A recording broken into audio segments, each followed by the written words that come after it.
За өнөөдөр энэ улсын дээд шүүхтэр 4 компани 80% толбогдох эрүүгийн гэмт хэрэг дээд шүүхтэр хилцэгдэхээр ирээд байна. За энэ бол Хөгжлийн банкны тодорхойтой хэрэг. Төрийн сайд гишүүдээс эхлээд тагнуулын хурандаа хүртэл холбогдсон юм гэмт хэрэг байгаа. Шүүгдэгчдэрийн шүүхийн танхимдаа багтахгүй 2 өөр шүүхийн байрнаас шүүх хурлаа хийж байгаа. Тэгэхээр бид энэ удаагийн тусгай сурвалжлагаараа энэ гэмт хэргийн талаар хүрэх болно. Монгол улсад хөгжлийн банк байгуулах шийдвэрийг Сүхбаатарын Батуулдын тэргүүлсэн засгийн газар 2010 оны 7 дугаар сарын 20-нд гаргаж байлаа. Үүнээс 7 сарын дараа буюу 2011 оны 2 дугаар сарын 10-нд улсын хурлаас хөгжлийн банкны тухай хуулийг баталж, тус банкыг Монгол улсын хөгжлийн томоохон төсөл хөтөлбөрүүдийг санхүүжүүлэх тусгай чиг үүрэгтэй ашигын төлөө төрийн өмчит хуулийн этгээд болгон хуульчилсан. Эдийн засгийн хөгжлийн яамны харьяанд хөгжлийн банкыг байгуулсан явдал нь Монгол улсыг хоёр төсөвтэй болгож 2011 оны хууль болон банкны журам дүрмүүд улс төр бизнесийн банкны удирдлагуудад хөгжлийн банкны хөрөнгөөр дураараа найрлах боломжийг олгосон юм. Авилгач түвшмэд Шунхаа улс төрчдийн балгаар 2012-оос 2023 онд хөгжлийн банкнаас санхүүжүүлсэн 78 төслийн 40 нь чанаргүй зээл болж хувирсан.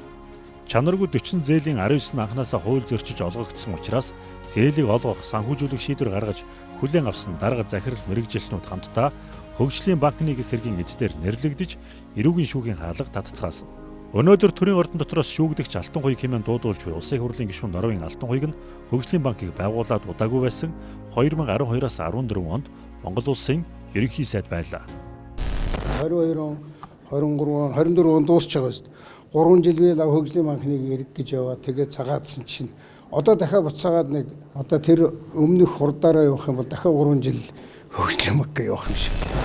Алтан хуйг болон түүнийг ерөнхий сайд байхад эдийн засгийн хөгжлийн сайдаар ажиллаж байсан Батбаяр нарт холбогдох эрх мэдэл албан тушаалын байдлаа урвуулан ашигласан гэх хэргийг улсын дээд шүүх 2024 оны 12 дугаар сарын 11-ний шийдвэрээр анхан шатны шүүхээр дахин хэлэлцүүлэхээр буцаалаа. Хоёр сайд болон хөгжлийн банкны төлөөлөн удирдах зөвлөлийн дарга байсан Шинбаатар, гүйцэтгэх захирал байсан Мөнхбат нарт холбогдох хэрэгүүдийг хэрэгсэхгүй болгож цагаатгсан шийдвэрийг дээд шүүх хүчингүй болгож дахиж хэлэлцүүлэх шийдвэр гаргасан гэсэн үг юм. Хэргийн талаар товч танилцуулъя. Говийн замын хэрэг 2010 он MCS Group-ийн Energy Resource компани 5 толгойн бүлэг ордын ухаагуудын урхаагаас бүгд найрамдагтад ард тустай хэлэлдэг гашуун сугаатын бомб төрөлх 250 км зайд нүүрс тээврийн хатуу хүчилтэй автозам тавих зөвшөөрлийг засгийн газраас авлаа. Ингээд өөрийн охин компани болох Говийн зам компаниараа дамжуулан засгийн газартаа барих ашиглах шилжүүлэх нөхцөлтэй концессийн гэрээ байгуулж автозамаа 2011 оны 11 дугаар сард ашиглалтад оруулан тухайн замаар тээвэр хийсэн автомашин нэг бүрээс хураамж авч байсан юм. 10 жилийн дараа тэртээ тэргүй улсад хөлөөлгөж өгөх энэхүү автозамыг хөгжлийн банкны санхүүжилтээр төрд буюу Эрдэнэс Монгол компанид худалдаж авсан явдалд Алтан хуйг Батбаяр нарыг буруутгаж байгаа юм. Автозамыг худалдаж авахд хөгжлийн банкнаас 170.5 тэрбум төгрөг гаргачихсан. Энэ мөнгө өнөөдөр ч төлөгдөөгүй. Миний хувьд холбогдож байгаа асуудал гэх юм бол засгийн газрын тогтоолтой холбоотой асуудал байж байгаа. Энэ жил бол туулаа жил бид хурдж байгаа. Туулаа жилийн туулаа сард хуралдаж байгаа. Туулаа сарын монголчууд хэлэхдээ хоёр янзаар хэлдэг. Нэг нь болохоор бушуу туулаа баруундаа бастаг шилдэг. Нөгөөх нь болохоор үннээр явбал үхэр тэргээр туулааг үсгэж шилдэг. Тэгээд шүүхэр болж байгаа юм шиг үннээр явбал үхэр тэргээр туулааг үсгэх гэдэг үг нь бэлхийн өрөөлийг өргөё. За ухаан удгаас гашуун сугаад хүртэлх энэ 250 км автозам бол ерөөсөө зам. Замыг хэн хариуцдаг вэ гэхээр салбарын сайд буюу зам тээврийн хөгжлийн сайд хариуцах ёстой. Тэгтэл зам тээврийн хөгжлийн сайдад дуулахгүйгээр тухайн салбарын мэрэгжлийн яамнаас нь санал авахгүйгээр эдийн засгийн хөгжлийн сайд нь Energy Resource компаниас авсан саналыг засгийн газрын хуралдаанаар ороод хилцүүлсэн. За энэ хилцүүлэх явц мэдээж энэ хуулийн тодорхой процесстэй байдаг. Засгийн газрын хуралдаанаар оруулахын тулд салбарын яамдуудаас санал авах ёстой. Тухайн асуудлаа эдийн засгийн судалгаа тооцоог нь хийцэн байх ёстой. Засгийн газраас оруулах гаргах гэж байгаа тэр тогтоолын төслөө боловсруулсан байх ёстой. Энд дээр мэдээж мэрэгжлийн засгийн газрын гишүүдээс санал авах ёстой гэдэг ч юм уу. Ийм процесс явах ёстой байтал өчигдөр өгсөн тэр алтан бичгийг маргааш нь засгийн газрын тогтоол хэлбэрээр батлуулсан юм ажиллагаа болсон. За энэнийг нь прокурорын байгууллага, энэ авилгатай тэмцэх газар цагдаагийн байгууллага шалгаад энэ дээр ашиг сонирхлын зөрчил үүссэн байна. Энэ Говийн зам буюу MCS компани охин компани болох энэ Говийн зам гэдэг компани давуу байдал үүсгэсэн байна гэдэг. Ийм иргэдээр өнөөдөр Нямжавын Батбаяр Норын алтан хувийг нар энэ олон жилийн хэрэгээс ингэ зүгдээ явж байгаа юм. Засгийн газрын захиргааны шийдвэр шүүх рүү явж байгаа тий. Захиргааны шүүх рүү улс төрийн шийдвэр нь одоо цэцрүүгээд. Ямар одоо шийдвэр нь юу вэ? Эрүүгийн шүүх рүү явах. Хувийн толботой шийдвэрлэл эрүүгийн шүүх рүү явж та. Эрүүг үлдэр ч бас та албан тушаалын гэмтэр. Тэгэхээр хувь хүнтэй холбоотой тэр албан тушаалтай өөрөө одоо хувийнхаа өөрийнхөө сэдлийн үйлдэлээр хууль зөрчсөн, бусдад даваа байдал болгосон, авилгаа авсан ийм асуудал байл тэр эрүүгийн шүүх. Засгийн газрын 2013 оны 8 дугаар сарын 16-ны өдрийн 36 дахь хуралдаа ерөнхий сайд Алтанхойг Батбаяр сайд асуудлаа хэлнэ үү? Эдийн засгийн хөгжлийн сайд Батбаяр танилцуулах асуудал 1, хэлэлцүүлэх асуудал 1 байна. Хэлэлцүүлэх асуудал нь ойрын өдрүүдэд яригдж байгаа экспортыг дэмжих зарим арга хэмжээний тогтоолын төсөл юм. Энд алга байна. Байхгүй бол нэмж бичээд оруулъя. Экспортыг дэмжих талаар ярина гэсэн харилцан яриа өрнөсөн байгаа нь тухайн хэлэлцүүлэх асуудлыг засгийн газрын хуралдаанд ерөнхий сайд Алтанхойг болон сайд Батбаяр нар нь шууд оруулсныг нотолдог. Мөн энэхүү хуралдаан дээр Батлан хамгаалахын сайд Батэрдэн тэр замаар яваад экспорт бидний хүсэж байгаа хэмжээнд очихгүй шүү. Хэн мөнгө гаргасан нь өнөөдөр шатна. Тийм учраас төрийнхөө эрсдлийг гурвууланд нь үүрүүлээд явах нь ашигтай гэж хэлсэн байгаад ерөнхий сайд Алтанхойг үгүй өнөөдөр шийддгээр нь шийдчихье. Явцын дунд л ярилдаа хэмээн алах зөгчээ. Энержи ресурс эдийн засгийн давуу тал олгосон засгийн газрын холбогдох хууль тогтоомжийг зөрчсөн үйлдэлийг уг нь гаргахгүй байх боломжтой байсан. Банкны мэргэжилтнүүд тухайн төсөлд санхүүжилт гаргах нь эрсдэлтэй ашиггүй хэмээн тодорхойлсон боловч банкны удирдлагууд стоож. Өнөөдөр хүртэл ухаан удаг гашуун сугаал чиглэлийн авто замаар нүүрс тээвэрлэж тээврийн хураамжаас төрийн хэмжээтэй Эрдэнэс Монгол компани менежментийн зардалаа санхүүжүүлж байгаа боловч Хөгжлийн банкны зээлийг төлөөгүй байгаа юм а. Берингийн зээл. Бэрэн барлын мөнх төрийн эзэмшдэг Бэрэн группийн төмөрлөгийн үйлдвэрийн төслийн санхүүжилтэд 2013 оны 7 дугаар сарын 6-ны өдрийн засгийн газрын тогтоолоор Хөгжлийн банкнаас 22.7 сая доллар зээлүүлэх шийдвэр гарсан байдаг. Дээрх хэрэгт тухайн үеийн ерөнхий сайд Алтанхойг болон эдийн засгийн хөгжлийн сайд Батбаяр Хөгжлийн банкны төлөөлөн удирдах зөвлөлийн дарга байсан Шинбаатар гүйцэтгэх захирал асан Мөнхбат нарыг Гимбуруутай эсгэх анхан шатны шүүхээр дахин хэлцүүлэх шийдвэрийг дээд шүүх гаргалаа. Яг бод байдлаараа ингээд харах юм бол гангийн үйлдвэр гэдэг нэг ашиглалтанд орсон байгаа нь бол үнэ. Тэгээ тэрийг одоо ашиглалтанд орсон гэдэг нь бас 100% ашиглах боломжтой юм уугүй юм уу гэдэг асуудал яригдах хэрэгтэй заавал тий. Одоо шууд аваалган үйлдвэрлээд эхлэх боломжтой юм уугүй юм гэд ярих хэрэгтэй. Гэтэ тэгж ярих нь өөрөө банкны байр суурь бас биш байхгүй. Тухайд авчирсан нам засаг барьж байсан. За тэгээд одоо солонгос захирлуудаа явуулчаад өөрсдийн одоо гар хөлөө банк руу шургуулж эхэлсэн. Эдийн засгийн хөгжлийн сайд байсан Батбаяр одоо өөрийн өмнөх хойдох туслах зөвлөх найз, өөрийн хамаарал бүхий хүмүүсээ банкны бүхий л албан тушаалууд дээр тавьж эхэлсэн. Гүйцэтгэх захирлаас ахуулаад аж ахуйн захирал хүртэл тавьсан штэ. За мөнгөн дээр суусан хүмүүс мэдээж маш их хэрэг мэдлэлтэй болсон. За банкны 6 их найд төгрөг ашигтай ашиггүй хуулийн шаардлага хангасан хангаагүй янз бүрийн төслүүдэд тараагдчих эхэлсэн. 2016 онд сонгуул болоод засаг өөрчлөгдсөн. Банкны тузан гишүүд өөрчлөгдсөн. Мөнхбат захирлын баг бүхэлдээ ажиллаа өгсөн. Дараагийн ээлж буюу Балганы Батбаярын баг ирсэн. Олон хүмүүсийг үндэслэхүү харж эхэлсэн, албан тушаалыг нь бууруулсан. Хууль бус ёс зүйн үйлдэлүүд газар авсан банкнд. Жишээ нь шинээр томилогдсон хилцээний захирлууд нь ажилдаа явж чадхдаа банкны машинаар хөрвүүлж ирдэг явдаг болсон байсан. За тэгээд тусдаа өрөөтэй болцгоосон. Бүр төрийн сүлдтэй өрөөнд сууцгаадаг байсан шүү хилцээний захирлууд нь. Гүйцэтгэх захирал гэх тэр Батбаяр бол цаашаа хэдэн өрөө дамжаад байгааг нь мэддэхгүй олон өрөө байх шиг нуувчин суудаг болсон байсан шүү. Шаардлага хангаагүй төслийн нэг нь бэрэнгийн зээл байсан юм аа. Тэгээ ер нь бол хуульд нийцээгүй зээл олбол дандшгүй байдаг л та. Ажлын бус цагаар хуралддаг. Гинэт хуралдана. Материалтай танилцаагүй байна гэхээр хурал дээр ороод танилцчихаа гэж хэлдэг. Тэгээ дандаа яаралтай гормоор явдаг. Хуулийн дүгнэлтийг яаралтай гаргуулна.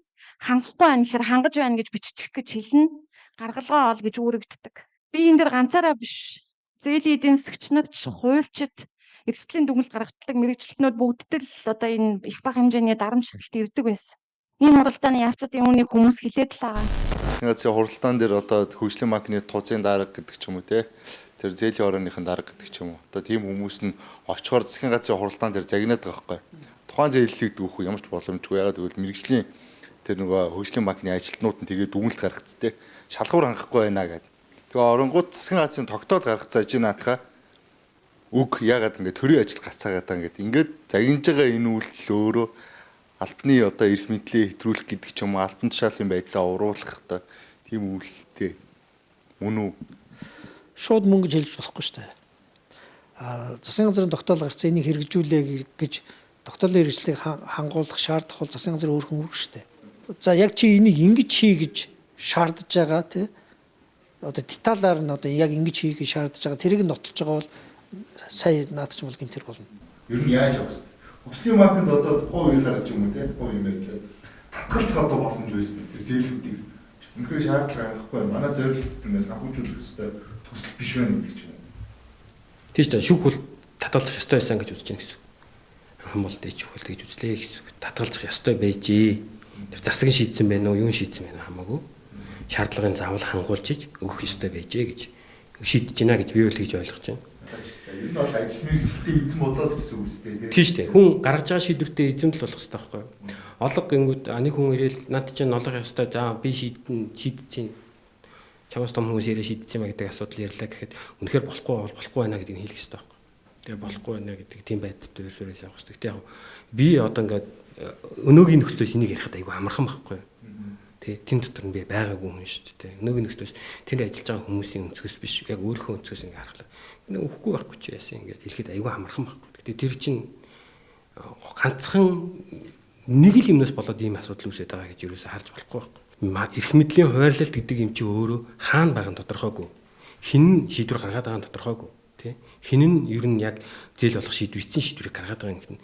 Бүгдээрээ би биш гэ шүүхтэр очихлоор би биш гэгээд энэ чинь нэг газар алдаа байна л гэсэн. Тэгээ тэр алдаа нь зүгээр нэг шалтгаан нь бол эрх мэдэл ямар ч тодорхойгүй байна. Хин шийдвэр гаргаад байгаа тодорхойгүй байна.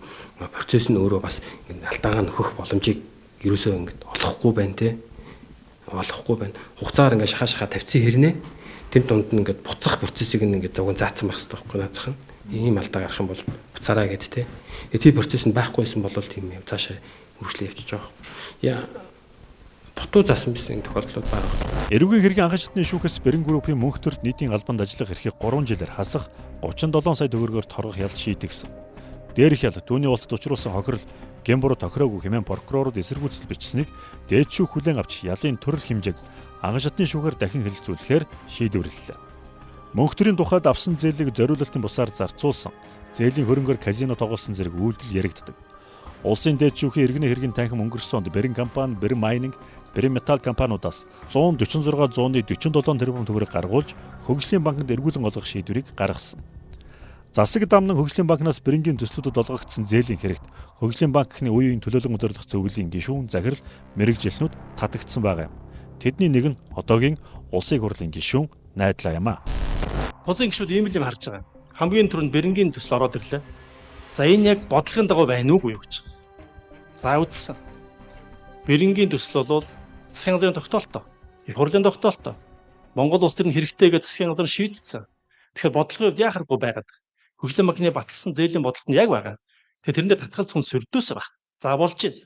Хэрэв усан онгоц үйлдвэрлэх тухай төсөл орж ирсэн бол татгалзах ёстой. Ч болохгүй шүү дээ. За хоёр дахь тузын гишүүдийн шалгах ёстой зүйл бол энэ зээл яг бодлого журмынхаа дагуу судлагдсан байна уу? Эсвэл зүгээр ингээд өчигдөр аваад өнөөдөр оруулаад ирсэн байна. За шалгалаа. Тэгэхээр Бэрэнгийн зээл бол 8 сар судлагдсан зээл байсан. Тэр арматурын төслийн зээл. 8 сар судлагдаад зээлийн хороо шийдвэрээ гаргаад эрсдлийнхаа дүнэлтээ гараад тэрэн дээр эрсдлийн газар нь болон тэр өдөр зөвлөнд гүйцэтгэл захирал нь бүгдээр ингээд яаж зохицуулахаа шийдээд эцсийн шийдвэрээ гаргацсан гаргуу төсөөл зурцсан. За энийгээ танилцуулгаар тузын гишүүд ирүүлсэн юмс. Туз бол зээлийн хорооны шийдвэрийг дахиж шалгадаг хоёр дахь зээлийн хороо ердөөсөө биш. Фортуна хотоор Дорын Алтан ууг хоёрын энэ холбогдож байгаа буюу 2012-оос 14 онд олгогдсон зээлтэй холбоотой хэрэг. За бараг л хүн хэлцэх хугацаанд дуусах гэж байгаа нэгт. Хоёр дахь нь энэ хэрэг маш удаан явчихсан. Олон жилийн хүмүүсийг улс төрд явж байхад ингээ дагаа явж байгаа хэрэг. Дээрээс нь Бэрэн говийн замын хэрэг дээр нэмээд Монродын хэргийг прокурор сая сэргээгээд хин дээр наацсан. Фортуна хотын хоёр дээр наац. Энэ хэрэгүүд нь одоо ингээ анхан шатны шүүхүүдээр дахиад хилцэгдэнэ. Тэгтэл олон нийт ингээ хараад энэ ардын намын засаглалын үед нарцсан намын гишүүдийн явж байгаа хэрэгүүдийг ингээд байн сөхөөд энэ хүмүүсийг хэрэгэлсэн салахгүй төмсөгдөөд байна гэдэг. Тэгтэл байж Усын дээжүүгээр сая хилцэгдсэн энэ хөгжлийн банкны эрэг дотор ардын намын үед олгогдсон зээлүүд байна. Ардын намын үед засаглаж исэн, ардын намын үед сайд хийж исэн, ардын намын үед дөнгөж сая их хурлын гишүүнээс бууж байгаа юм гишүүд ял сонсоо явж байна. Тэгээ энэний нэг нь одоо сая Баатар Билэг. Баатар Билгүүдийн өндөгний авилга. Хөгжлийн банкны хэргийг шийдсэн дээд шүүх шийдвэрээ танилцуулсны дараа цагдаагийнхан уг танхимаас нэг шүүгдэгчийг шүүхийн шийдвэр гүйцэтгэх эрхийн газрын харьяа цагдаа хорих 461 дугаар анги руу авч явсан. Тэр бол 6 жилийн хорих ял, 100 мянган долларын торох ял шийдгүүлсэн улсын хурлын гишүүн асан, боловсрол соёлын шинжилгээний сайд асан, Архан аймгийн засаг дарга асан, Монгол улсын эрхэл шин зөвлөлийн хариуцлагатай албыг хашиж байсан Ёндон Баринлен Баатар Билэг. Баатар Билгийн тухайд төрийн ордон заларсан эрх мэдэлтэн байхдаа НВЦ өндөгний компани хөгжлийн банкны шаардлага хангахгүй төслийг зохицуулж өгснийхөө шан харамжинд авилга авсан улс төрч. Прокурорын байгууллага түүнийг улсын хурлын гишүүнээр ажиллаж байхад нь бүрэн эрхийг төлөвлөжүүлэх саналыг улсын хурлаар хэлэлцүүлж байсан удаатай. Засаг барьж байсан Монгол ардын намынхан нь түүнийг авч үлдсэн байдаг. Тэрээр шатны шүүх дамжихтаа хэрэгэ улаахгүй мэлцсээр байсан юм а. Баримтгээд байгаа зүйлд тэр манай найз тэр Баатар Билгийн жолооч анган жаргал хийсэн байна гэд энэ зээлийн дараа Баатар Билэг сайдын жолооч нэг улаан өнгийн тав талтай болчихлоо гэж жолооч нь хэлж ирсэн гэд хэлсэн. Би 16 оны сонгуульд тэр машиныг оноол явж ирсэн юм л да. Гишүүн болохоос өмнө онж ирсэн тэр. Нөгөө манай нөгөө найзын жолооч болохоор гүй тэнд бишээ тэр хэлмэг текстийн гишүүний тэнд нэг захирал дээр арталт нэг бодолтой юм байгаа жолоочд нөгчих гэсэн. Тэр 10 орчим сантиметрийн цуцаантай нэг тийм юм бол нандинаа бооцсон юм байсан шүү дээ. Бодвол мөнгө л байлгүй дээ. Гэсэн юм хэлсэн байт. Гэтэ өдөр судар баг. Энэ дээр тэр нэмэлтээр яриад байгаа тэр хурлын 50 сая төгрөгийн дэмжлэг хурлын гишүүн хөдөөнөөс сонгогдсон би нэг 4-5 гишүүн төлөө нэг 50 сая төгрөгийн дэмжлэг өгчээс 17 оны сүүл төлөө 18. Тэрнийг нь авсаргаад өгчлөө. Найз Баатар Билгээс ямар нэгэн авилга хэлэх бол аваагүй гэж тэрээр мэдүүлдэг боловч түүнийг улаан өнгийн Lexus 570 маркийн автомашина 2017 онд зарж 2017 оны сүүлээр хар өнгийн он залуу 570 авсныг машиныг нь худалдаж авсан хүнч, машина түүнд зарсан хүнч, автомашиныг нь хайж сонгосон хүмүүс нь ч он сар өдөр мөнгөн дүнтэй нь хэлдэг. Мөн Сүхбаатар дүүрэг дэх Сэлб хотхонд байр авсан, байранда 50 сая төгрөгөөр засвар хийснийг нь нүүлгэж өгсөн хүн нь байрыг нь зарсан хүнч мэдүүлдэг. Баатар Билэг гишүүн зээлийн муу түүхтэй эрсдэлтэй гэж үнэлэгдсэн НВЦ компанийн хөдөө аж ахуй шувууны аж ахуйн цогц төслийг хөгжлийн банкны 21 сая доллар буюу тухайн үеийн ханшаар 51.7 тэрбум төгрөг бүтээж өгснийхэн шанд тус компани захирал Ц Баатар Билгээс хүртсэн. Ц Баатар Билэг зээл бүтээж өгсөн хөгжлийн банкны төлөөлөн удирдах зөвлөлийн дарга гишүүд зээлийн мэрэгжилтнүүд болох Чойжил Жалбуу, Даажамб, Мөнх баяр, Аз Заяа нарт Централ Тауэрын 2 давхарт байрлах дэлгүүрээс Монплан брендийн төрөвч үзэг худалдан авч гар цайлгасан болох нь тогтоогдсон. Мөн хөгжлийн банкны зарим удирдлагыг бүсгүйчүүдтэй зугаацуулжээ. Хуульч Эрхэн баяр бол хөгжлийн банкыг өмгөөлөн 47 хоног үргэлжилсэн шүүх хуралд оролцсон хуульч юм а. Магадгүй одоо тэр хүүхэндж байгаа эсвэл хурдан морь бэлгэлж байгаа эсвэл Монплантын үзэг төрөвч өгж байгаа энэ нөхцөл байдлууд энэ нөхцөлийг нээсэн үүд өөрөө яаж байгаа вэ гэхээр их хурл баталдаг байсан төслийг л хөгжлийн банк баталдаг. Тэрийг газрынхан даргууд, дид даргууд, тухайн үед ажиллаж байсан дид даргууд ч шийддэггээ гэхлээр энэ нөхцөл нэгтчихэж байгаа. 17 оны хуульд нэмэлт өөрчлөлт ороод тоз энэ бүр эрхийг авахлаар тухайн авилгын одоо хэрэгсэл тэр зүйлийг л бэлдэж өгч байгаа л ийм л дур зураг харагдсан баг. Тий. Одоо миний төрсэн түүнээс өөрчлөхгүй юм хэдэн найз нар маань 40 насны юу гэж ажиг болгол өгсөн төгөөжийг андуурагдсан гэж үзээд байгаа тийм үү. Найзтай нэг төгөөж ирсэн биш одоо 4 жилийн яасан суулгахаар болчихлоо. Зарим нэг юм бүр. За балын асуудалд бол зөндөө хангалттай явчихсан тийм ээ. Би одоо хамт ажиллаж байсан тухайн үед хамт олон болоо явж байсан хэдэн нэг сургууль мэрэгжлийн хэдэн найз нөхдүүд маань сайхан цагаан сэтгэлээр надад баяр хүргээл өгсөн асуудал. За прокурор өчигдөр хэлж инлээ яар шийдгэлээ багасгахын тулд төлбөрөө төлсөн гэж манай өмгөөлж гэсэн зөвлөсөн. Үнэн.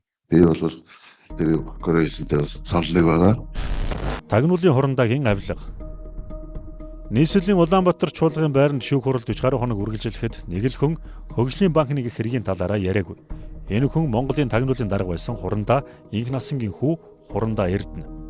Тэрээр инжир компани евро стандарт модон барилгын төсөл хөгжлийн банкны зээлийн шалгуурыг хангахааргүй байхад хууль бусаар 4.3 тэрбум төгрөгийн зээл олгуулж 10% хагуул авсан хэрэгээр ял шийтгүүлсэн. Тэрээр хэргийн анхны мэдүүлгээр хүлээж түүнээс хойш дахиж мэдүүлэг өгөөгүй. Шүүх хурлаас ил болсноор Эрдэнэийг тагнуул ерхий газрын тамгын газрын дараагаар ажиллаж байхад тус газрын дарга хурандаа гэрэл дуудаж өөрийнх нь найзууд болох инжир компани захирал Батбаатар хувьцаа эзэмшигч Үлзий нарт зээл хэрэгцээтэй байгаа тухай дуулгажээ. Эрдэнэ өөрийн даргийнхаа найзуудтай хэд уулзахдаа хөгжлийн банкнд дэх өөрийн найз Гантулга болон Бэлгүү нартай инжирийн удирдлагыг холбосон байна. Улмаар 2017 онд тус банкны зээлийг бүтээж 4.3 тэрбумын зээлийн санхүүжилтийн 10% болох 435 сая төгрөгийг бэлнээр авчээ. Дээрх мөнгийг багын найз Гантулгатай тэнцүү хувааж авсан. Тэр цагаас хойш дахин инжир компани удирдлагуудтай холбогдоогүй тухайга ярьсан нь бий. Инжир компани зээл авч үйлдвэрлэлээ эхлүүлсэн боловч өнөөхөр нь хөгжлийн банкнаас авсан зээлээ хуваарийн дагуу төлж дуусгаагүй улсыг хохироосоор байгаа юм. Шүүх хурлын үеэр тус компани захирал үүсгэн байгуулагч нар нь гин буруугаан хүлээж хохирлоо барагдуулахаа амласан. Хонхон хуулийн этгээдэд амлуулсан торгуулийн ялыг хүлээн зөвшөөрч байна. Мөн өөрийн өмгөөлөгчийн шүүхэд шүүх хурлын гараад тавьсан үстийг бас дэмжиж оролцож байна. Миний хувьд энэ улсын ялагчийн эргүү ажиллагааны саналыг дэмжиж байгаа. Өмгөөлөгчтэйгээ санал нэг байгаа. За энэ хөгжлийн банкны энэ хэрэг бол 80 хүнд толбогдох 4 компанийн хэрэг гэж байгаа боловч яг ингээ багцлаа харуул цөөх хэрэг. Өнгөрсөн энэ 2012-оос 2023 онд олгогдсон нийт зээлийнх нь чанаргүйгээс нь гэмт хэргийн шин чанартай хэрэгүүдийн ингээс хорчлоод оруулж ирж гин гэж бодоход маш цөөхөн байдаг. Өнгөрсөн хугацаанд юу явлаа? Гэмт хэргийн шин чанартай мэдээлүүд нь явсан, холбогдох ажиллагаа шалгалтууд нь хийгдсэн. Дээрэс нь улсын хурлаас нотлох баримтыг шинжилсэн судлах сонсгол явуулсан. Тэрэн дээр маш олон төрлийн гэмт үйлдэлүүд болон иргэний шүүхээр явуулахаар юм хэрэгүүд харсан. Тэгтэл тэр хэрэгүүд нь одоо хүртэл орж ирээгүй. 2 жил явсан шүүхийн хэрэгүүд нь буцаад анхан шат руу шийдэгдчихлээ. Тэгтэл бид бол цагаан цагтны хэргийг цаг үеэр шийддэггүй юм ирээдүрөө зорж яваа.